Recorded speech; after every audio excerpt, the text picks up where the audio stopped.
ഒരാളുടെ ജീവിതത്തിൽ മാറ്റങ്ങൾ ഉണ്ടാകണമെങ്കിൽ അയാൾ മാത്രം വിചാരിക്കണം. കാരണം മാറ്റങ്ങൾ ഉണ്ടാകണമെങ്കിൽ ആദ്യം മാറ്റങ്ങൾക്ക് തയ്യാറാകണം.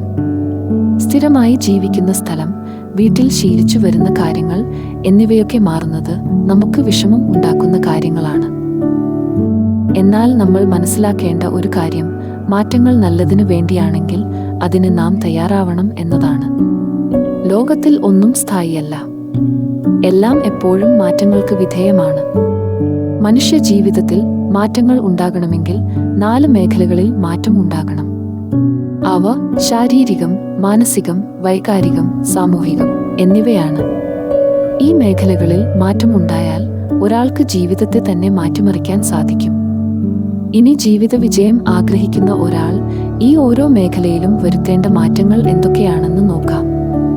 ശാരീരികമായ മാറ്റങ്ങൾ എന്നതുകൊണ്ട് ഉദ്ദേശിക്കുന്നത് നല്ല വ്യക്തിത്വം ഉള്ള ആളായി മാറുക എന്നതാണ്. നല്ല വൃത്തിയുള്ള അലക്കിത്തേച്ച ഡ്രസ് ധരിക്കുക, മുഷിഞ്ഞതും പഴകിയതുമായവ കത്തിച്ചുകളയുക. അത് മറ്റാർക്കും ദാനം ചെയ്യരുത്. കാരണം തനിക്ക് കൊള്ളില്ലാത്തത് മറ്റുള്ളവർക്കും കൊള്ളില്ല. രണ്ടാമതായി വ്യക്തിപരമായ വൃത്തി കാത്തു സൂക്ഷിക്കുക. പ്രത്യേകിച്ച് ദന്ത ശുചീകരണം നിർബന്ധമാണ്. ഇത് 2 നേരവും ചെയ്തിരിക്കണം. കൈകാലുകളിലെ നഖം വെട്ടി ഭംഗിയായി സൂക്ഷിക്കുക. തലയിൽ താരൻ, മുഖക്കുരു, ചർമ്മരോഗങ്ങൾ ഇവയുണ്ടെങ്കിൽ തീർച്ചയായും ചികിത്സ തേടണം. ആരെയും ആകർഷിക്കുന്ന ഒരു വ്യക്തിത്വത്തിന് ഉടമയാകുക. നല്ല ആത്മവിശ്വാസം സ്ഫുരിക്കുന്ന മുഖത്തോടെ മറ്റുള്ളവരെ അഭിമുഖീകരിക്കാൻ പഠിക്കുക. ചെറുപുഞ്ചിരി എപ്പോഴും കാത്തു സൂക്ഷിക്കുക. ഇനി മാനസിക മേഖലയിൽ വരുത്തേണ്ട മാറ്റങ്ങൾ എന്തൊക്കെയാണെന്ന് നോക്കാം. ഇതിൽ പ്രധാനപ്പെട്ട കാര്യം എപ്പോഴും മനസ്സിൽ നല്ല ചിന്തകൾക്ക് സ്ഥാനം കൊടുക്കുക എന്നതാണ്. ഒരു ഓട്ടമത്സരത്തിൽ പങ്കെടുക്കുന്നവർ പണം പോക്കറ്റിൽ ഇട്ടുകൊണ്ട് ഓടിയാൽ ജയിക്കണമെന്നില്ല. കാരണം അവന്റെ ശ്രദ്ധ ഓട്ടത്തിൽ അല്ല, അവന്റെ പോക്കറ്റിൽ കിടക്കുന്ന പണത്തിലാണ്. അവൻ ആ ഓട്ടമത്സരത്തിൽ ജയിക്കണമെങ്കിൽ അവന്റെ മനസ്സിൽ പ്രതീക്ഷ വേണം, ഏകാഗ്രത വേണം, ഹൃദയത്തിൽ വിജയം എന്ന സ്വപ്നം വേണം. അതിനായി നല്ല പരിശീലനം നേടാനും അത് തുടരാനും തീരുമാനിക്കണം. പുതിയ കഴിവുകൾ ആർജിച്ച് എടുത്തില്ലെങ്കിൽ പ്രകടനം മോശമാകും. പ്ലാനുകൾ മനസ്സിൽ ഉണ്ടാവുകയും അവ നടപ്പാക്കുകയും വേണം. ആത്മവിശ്വാസം കൈമുതലായി ഉണ്ടാകണം. കണ്ണുകളിലും ശരീരഭാഷയിലും പ്രതിഫലിക്കണം. മനസ്സ് എപ്പോഴും ശാന്തമായിരിക്കണം. ശ്രദ്ധ നമുക്ക് വേണ്ട കാര്യത്തിൽ കേന്ദ്രീകരിക്കണം. നമ്മുടെ ജീവിതവും ഇതുപോലെയാണ്. അതിനർത്ഥം നാം ഒന്നും ചെയ്യാതെ ഇരിക്കണം എന്നല്ല. നമ്മുടെ മനസ്സിലേക്ക് നെഗറ്റീവ് ചിന്തകൾ കടന്നുവരാതെ അതിനെ എപ്പോഴും നല്ല ചിന്തകൾ കൊണ്ട് നിറച്ചുകൊണ്ടിരിക്കണം എന്നാണ്. ഇതിനായി നാം വർത്തമാനകാലത്തിൽ ജീവിക്കണം. എന്ന് പറഞ്ഞാൽ ഒരു സമയത്ത് ചെയ്യുന്ന കാര്യത്തിൽ പൂർണ്ണ ശ്രദ്ധ വേണം.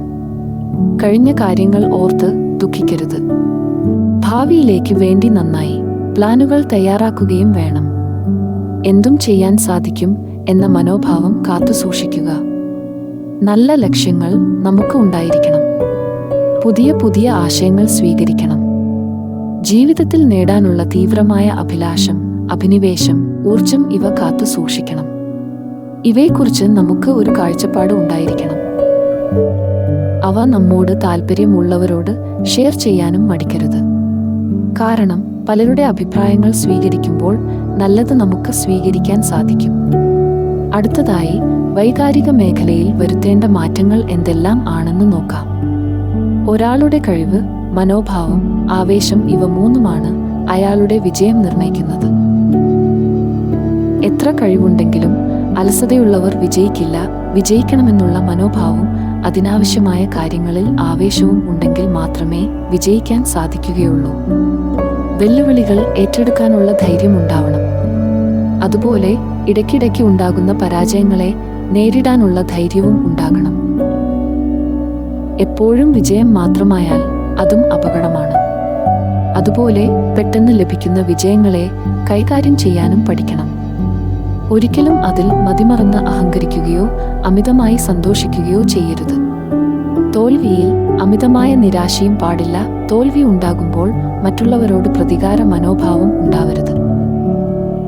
പരാജയങ്ങളെക്കുറിച്ച് പഠിക്കണം. വിജയിച്ചവരെ മാതൃകയാക്കണം.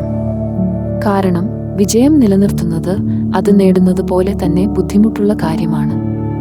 വിജയത്തിന്റെ കൂടപ്പിറപ്പുകൾ ആണ് ഈഗോ, അമിത ആത്മവിശ്വാസം, ആത്മസംതൃപ്തി എന്നിവ. ഇവ മിക്കവാറും നാശത്തിന് കാരണമാവുകയും ചെയ്യും. അതിനാൽ പരാജയത്തെയും വിജയത്തെയും സമചിത്തതയോടെ കാണുക. ചില പരാജയങ്ങൾ അനിവാര്യമാണെന്ന് അറിയുക. ഒന്നിലും പരാജയപ്പെടാതെയുള്ള ജീവിതം അസാധ്യമാണ് എന്ന് മനസ്സിലാക്കണം. മാത്രമല്ല, പരാജയം ഒരു നല്ല അധ്യാപകനാണ്. അത് നമ്മെ പാഠങ്ങൾ പഠിപ്പിക്കും. നമുക്ക് മാത്രമല്ല ജീവിതത്തിൽ പരാജയം ഉണ്ടാകുന്നത്, മറ്റുള്ളവർക്കും അത് ഉണ്ടാകുന്നുണ്ട് എന്ന് തിരിച്ചറിയുക. നമ്മുടെ പരാജയങ്ങൾ നമ്മൾ ഒരിക്കലും ഒളിച്ചു വയ്ക്കരുത്. കാരണം അതിൽ നിന്ന് നമുക്കും മറ്റുള്ളവർക്കും പാഠങ്ങൾ പഠിക്കാനുണ്ട്. അതിനാൽ വിജയം ആഗ്രഹിക്കുന്നവർ കോപം, ദേഷ്യം, അസൂയ, പേടി തുടങ്ങിയ വികാരങ്ങളെ നിയന്ത്രിച്ച് അതിനു പകരമായി സന്തോഷം, കാരുണ്യം, സ്നേഹം, ആത്മവിശ്വാസം, പ്രതീക്ഷ, ധൈര്യം ഇവ മനസ്സിൽ നിറയ്ക്കുക. ജീവിത വിജയം ആഗ്രഹിക്കുന്നവർ മാറ്റം വരുത്തേണ്ട നാലാമത്തെ മേഖലയാണ് സാമൂഹിക മേഖല. അതായത് ജീവിത വിജയത്തിന് ഒരു സാമൂഹിക വശം കൂടിയുണ്ട്. മറ്റുള്ളവരുടെ സഹായം ഇല്ലാതെ നമുക്ക് ഒരിക്കലും ജീവിതത്തിൽ പൂർണ്ണമായി വിജയിക്കാൻ സാധിക്കില്ല. നമ്മുടെ സാമൂഹിക ബന്ധങ്ങൾ എത്ര വർദ്ധിക്കുന്നുവോ അതിനനുസരിച്ച് ജീവിതത്തിൽ നേട്ടങ്ങൾ ഉണ്ടാകും. ഒരു ഫുട്ബോൾ ടീമിലെ ഒരാൾ രോഗി ആയാൽ അത് ആ ടീമിന്റെ തോൽവിക്ക് കാരണമായേക്കാം. ഇതുപോലെ തന്നെയാണ് ജീവിതവും. നിങ്ങൾ ഒരു ലീഡർ ആണെങ്കിൽ മറ്റുള്ളവരെ കൂടി ബാധിക്കുന്ന തീരുമാനങ്ങൾ ഒറ്റയ്ക്ക് എടുക്കരുത്. തീരുമാനങ്ങൾ എടുക്കാൻ താമസിക്കുകയും അരുത്. അതുപോലെ പരാജയങ്ങളുടെ ഉത്തരവാദിത്വം സ്വയം ഏറ്റെടുക്കുകയും വേണം. മറ്റുള്ളവരുടെ മേൽ അടിച്ചേൽപ്പിക്കരുത്. ഒരു കുടുംബത്തിനുള്ളിലോ അയൽക്കാർ തമ്മിലോ ഗ്രൂപ്പിസങ്ങൾ, ഈഗോ ഇവ പാടില്ല. അവരിൽ നിന്ന് ലഭിക്കുന്ന ആശയങ്ങൾ നല്ലതെങ്കിൽ സ്വീകരിക്കണം. ബുദ്ധിയും ശക്തിയും മാത്രമല്ല വിജയത്തിന്റെ അടിസ്ഥാനം. അത് മാറ്റങ്ങളോടുള്ള സമീപനം കൂടിയാണ്. കുടുംബം ആയാലും ഗ്രൂപ്പ് ആയാലും എല്ലാവരെയും ചേർത്ത് പിടിച്ച് മുമ്പോട്ട് പോകണം. പല സ്വഭാവമുള്ളവർ ഗ്രൂപ്പിൽ കാണും. അവരെ ചേർത്തു പിടിച്ച് യോജിപ്പിൽ എത്തിച്ച് മുന്നേറണം. നേട്ടങ്ങൾ ഉണ്ടാകുമ്പോൾ ഞാനല്ല, നിങ്ങളാണ് ഇതിന് പിന്നിൽ എന്ന് ഓർമ്മിപ്പിക്കണം. ഒരു ഗ്രൂപ്പ് അല്ലെങ്കിൽ കുടുംബത്തിനു വേണ്ടി നമ്മെ തന്നെ 100% കൊടുക്കണം. നിയമങ്ങൾ എല്ലാവർക്കും ബാധകമാണ് എന്ന് അംഗീകരിക്കണം. നമ്മുടെ വിജയത്തോടൊപ്പം മറ്റുള്ളവരെ പ്രോത്സാഹിപ്പിക്കണം. എല്ലാം എനിക്ക് മാത്രം മതി എന്ന മനോഭാവം പാടില്ല. നമ്മളെക്കാൾ നന്നായി പെർഫോം ചെയ്യുന്ന ആൾക്കാരെ അസൂയയോടെ കാണരുത്. അയാളെ അഭിനന്ദിക്കുകയും പ്രോത്സാഹിപ്പിക്കുകയും ചെയ്യണം. അപ്പോൾ അയാളുടെയും നമ്മുടെയും സന്തോഷം വർദ്ധിക്കും. മറിച്ച് അയാളോട് ഈർഷ്യ കാണിച്ചാൽ നമുക്കും അയാൾക്കും അതുമൂലം അസ്വസ്ഥത ഉണ്ടാകും. ഉപബോധ മനസ്സിന്റെ തത്വം അറിയുന്ന ഒരാളും മറ്റുള്ളവരോട് കോപം, അസൂയ, ഈർഷ്യ എന്നിവ വെച്ചു പുലർത്തില്ല. കാരണം ഇത്തരം വികാരങ്ങൾ ഒരാളോട് നമ്മൾ പ്രകടിപ്പിക്കുമ്പോൾ അവ നമ്മുടെ ഉള്ളിലാണ് ജനിക്കുന്നത്. കേൾക്കുന്നയാൾ അത് സ്വീകരിച്ച് അതിനോട് പ്രതികരിച്ചാൽ മാത്രമേ അയാളെ അത് ബാധിക്കുന്നുള്ളൂ. ഇല്ലെങ്കിൽ ഈ വികാരങ്ങളുടെ അനന്തരഫലമായി ഉണ്ടാകുന്ന ശാരീരിക, മാനസിക അസുഖങ്ങളുടെ ഇര നമ്മൾ മാത്രമായിരിക്കും. അതിനാൽ ജീവിതം മാറ്റിമറിക്കാൻ ആഗ്രഹിക്കുന്ന ഒരു വ്യക്തി നെഗറ്റീവ് ചിന്തകളും വികാരങ്ങളും മനസ്സിൽ നിന്നും മാറ്റി ആ സ്ഥാനത്ത് നല്ല ചിന്തകളും വികാരങ്ങളും നിറയ്ക്കാനായി ശ്രമിക്കണം. ലോകം മാറ്റിമറിക്കാൻ ആഗ്രഹിക്കുന്ന ഒരു വ്യക്തിയുടെ മനസ്സിലാണ് ആദ്യം മാറ്റങ്ങൾക്ക് തുടക്കം കുറിക്കേണ്ടത്. മനസ്സിൽ നല്ല അഭിലാഷങ്ങൾക്ക് സ്ഥാനം കൊടുക്കുക. അവ പ്രാവർത്തികമാക്കാൻ കഠിന പരിശ്രമം നടത്തുക. ഒപ്പം മറ്റുള്ളവരെ കൂടി അതിൽ പങ്കാളികളാക്കുക. നാം എല്ലാവരും ഈ ലോകമാകുന്ന സമുദ്രം നീന്തി കടക്കാനുള്ള തത്രപ്പാടിലാണ്. എന്നാൽ സ്വയം നീന്തുന്നതോടൊപ്പം നീന്തൽ വശമില്ലാത്തവരെ അല്ലെങ്കിൽ മറ്റ് ആരോഗ്യ പ്രശ്നങ്ങൾ മൂലം നീന്താൻ സാധിക്കാത്തവരെ കൂടി സഹായിച്ചു മുന്നേറുക എന്നുള്ളതാണ് നമ്മുടെ ജീവിത ദൗത്യം. മറ്റൊരാളെ സഹായിക്കുമ്പോൾ നമ്മുടെ മനസ്സിൽ ഉണ്ടാകുന്ന ഒരു സംതൃപ്തി, സന്തോഷം ഇവ നമ്മുടെ തന്നെ ജീവിതത്തെയാണ് മാറ്റിമറിക്കുന്നത്. ഇങ്ങനെ മറ്റുള്ളവരെ ഒപ്പം കൂട്ടുമ്പോൾ ശ്രദ്ധിക്കേണ്ട ഒരു കാര്യമുണ്ട്.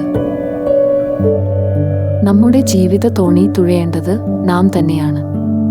അതിൻ്റെ നിയന്ത്രണം മറ്റൊരാൾക്ക് കൈമാറാൻ പാടില്ല. നമ്മെ നിയന്ത്രിക്കാൻ ഇഷ്ടപ്പെടുന്ന കുറെ പേർ നമ്മുടെ ജീവിതത്തിൽ ഉണ്ടാകും. കാരണം നാം സ്വതന്ത്രരാകുന്നത് അവർ ഇഷ്ടപ്പെടുന്നില്ല. നമ്മെക്കൊണ്ട് അവർക്ക് കുറച്ച് സ്വാർത്ഥ നേട്ടങ്ങൾ ഉണ്ടായിരിക്കും എന്നതാണ് കാരണം. അതിന് നമ്മൾ ഒരിക്കലും നിന്നു കൊടുക്കരുത്.